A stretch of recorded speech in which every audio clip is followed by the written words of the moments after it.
So the next problem with this thing is the blower motor.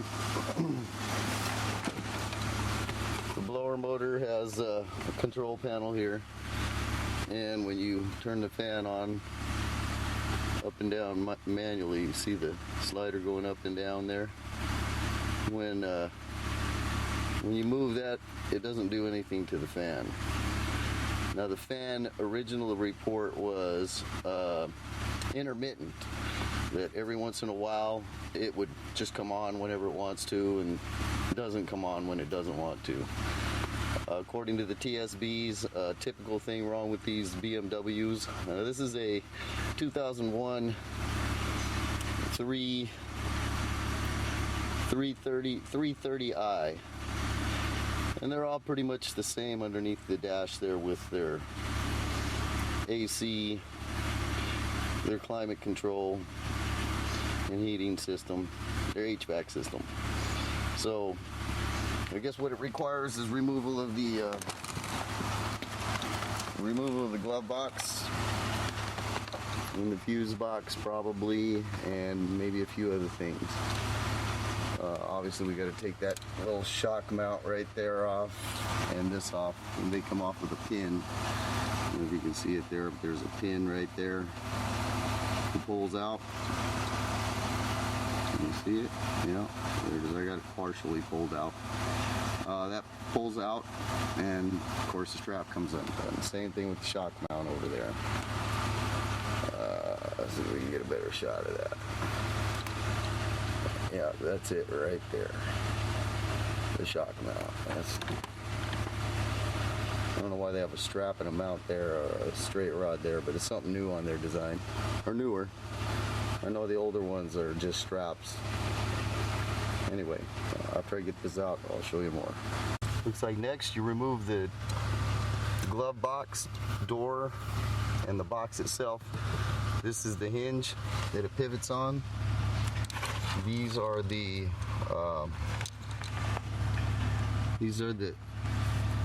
brackets. The hinge rides in there. And one on the left side, one on the right side of the glove box. 4 screws hold the glove box on. Right here's where they bolt up. Right there and there, and there and there. And the glove box comes right out. Okay, this is the glove box bracket. Has 5 screws holding it in. You got to get it out of your way to be able to access the Blowre resistor, Blowre motor resistor. It's up under that panel up in there, and we got to get that air duct out of the way. We had to move the glove box out of the way, and of course here we have the glove box mounting bracket. It has 5 screws, which are over there, and the 5 go 3 on one, 3 on the top. 1, 2. There's a third one over there somewhere. There it is. 3 on the top, and then on both sides where the straps are, where the straps were mounted. Where the heck are you? Right behind the straps there is a hole here. Same on the other side, and then one at the very bottom. Where am I at there? Right there. The very bottom goes into where the door, right underneath the dash there. So those 5 screws, we get the box out of your way, unplug the wires from the light on the left side of it, and then the light on the right side of it. Unplug the wires, undo those, and that way that box will get out of your way. Okay, this panel, alright, this panel that was behind the glove box bracket, just kind of, you got to finagle it in there and finagle it out. There's really no mounting bracket. It goes up in there, something like that, and you just got to kind of finagle it in there. And there's a clip right here. When you're removing it, you just got to make sure that you pull it back far enough so that clip comes out of the hole, or comes off the side there. That clip there, that little clip. See if I can get a close up to that. little clip goes on the other side of that lip right there, and that's all that holds that thing on, and it sits on top of the carpet. It just basically kind of where it's at now, but it slides up and sits on top of the carpet cardboard there, and that's all that holds that on. And it's pretty much just got to snag it out of there. It's kind of spooky, but not a big deal. And doggone light, cheap stuff. Been working for a while though. There we go. Smacking around a little bit. Of course, you got to unplug the wire for the light. The lid lifts up, and you can access the plug to the wire. Actually, you can access it without it. I just pulled that up so it'd make it easier for the release clip to release. Right on this side of the box, there's where the wire plugs in. Okay, so now I got to remove a few other things, maybe some ducking. Couple of things. I'm almost there. I'm gonna remove some of that ducking. This is my first one. I mean, I worked on a lot of different cars, never worked on the same type, and they're all a little different year to year, so similar to some older ones I've done, but this one's a bit different. But I just got to figure out how we're gonna get the ducking out of the way, or what else has to get out of the way, so I can access that blow motor resistor. So I'll be back in a little bit.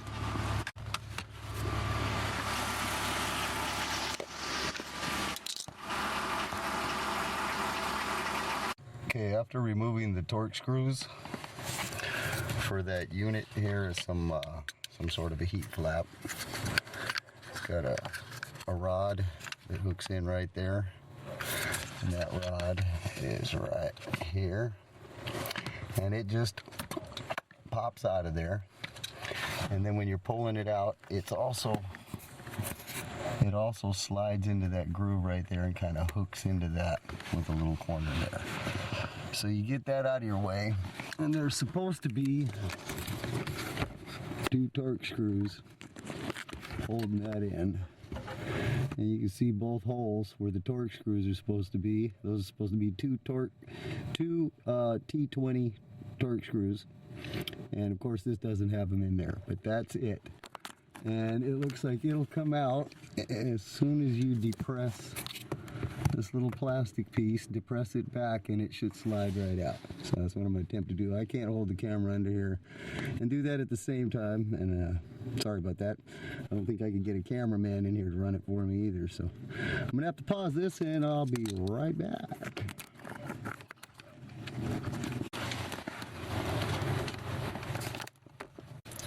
Okay, the new one is right there, and there were no torque screws in the box, new ones, but that clip I showed you how to push earlier, right there, that's holding it in. It was really tough to get it in there because it was trying to snap over this big lip right here, and that big lip right there, when you get it into place, you'll know it. Let me see, where am I at? There it is. Okay, that big lip, right, you see that big lip. Wait, don't get it out of focus now. Come on, sucker. Right there. I get my finger in there and point at it. That big lip, right? Smart bug out. Oh. Right there. That big lip. See, it stops it right there. It's holding pressure up against the unit right there. So you got to get it over that lip. So you just got to gently push it firmly till it snaps behind there, and it's snapped in place and it's in there real snug. It doesn't move. So I'll just take the wire. This ain't easy, and hook it back up. All I'm talking about, the wire is easy. It's just this camera. Trying to run the camera, aim it, direct it, videotape it. It's a lot of stuff, but there it is. It's hooked up, and theoretically, if my calculations are correct, this should work. So before I put everything together, what I'm going to do is I'm going to hook that actuator back up. I'm going to, after I put the actuator on, I'm going to stick that ducking back on and then see if everything's working correctly as far as the heater goes. Oh, did I mention to disconnect the ground cable before you do this? I would actually disconnect the positive cable, because then you guarantee you're not going to get nothing.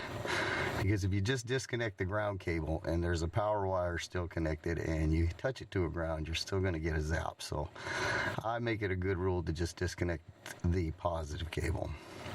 Same thing when you're hooking a battery up. I would hook the positive up first, or the negative up first, because you get less of a spark when you got it that way, because it's got an automatic ground to go to. So, all right, I'll conclude this in a bit. I got the ducking back in place. Now I'm going to start it up. And let's keep our fingers crossed. Oh, instantly got the fan already. Hear it? I don't know if you can hear that or not, but I have a fan. I'm going to see if I can turn this up and... Oh, that's beautiful music.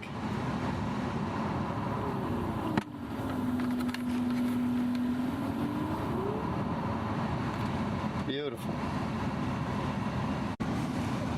Well, you can see I got fan now.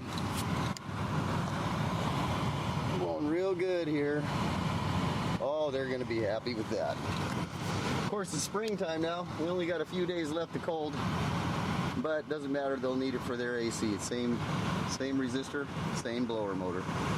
So anyway, you just go in reverse position, or reverse procedure of how we took it apart, and it should go back together. But that there proves that my calculations were correct. That most likely problem would be, I can't see the doggone controls here. Okay, the most likely problem would be, see that? That's great. That's just great. All right. So the most likely problem is if your fan is intermittent. It's a common problem with these BMWs, not just the 330i, but the 550 or whatever I'm not a BMW expert. I'm just a all-around work on any car. If it can be fixed and you can get parts, and sometimes I can even manufacture some parts. Don't do this kind of work all the time, but I used to, back in the day, be a pretty square mechanic. But anyway, that's my version of how you fix the blower motor on these, especially if it's an intermittent problem. It's a crapshoot. It's kind of tough to diagnose the actual blower motor. Best choice would be to go to the ECM and pinpoint which wire is powering it, see if you got power to that wire to start with. After that, it's a real bear to get to. It's a little deeper under the dash. But anyway, I hope this helped.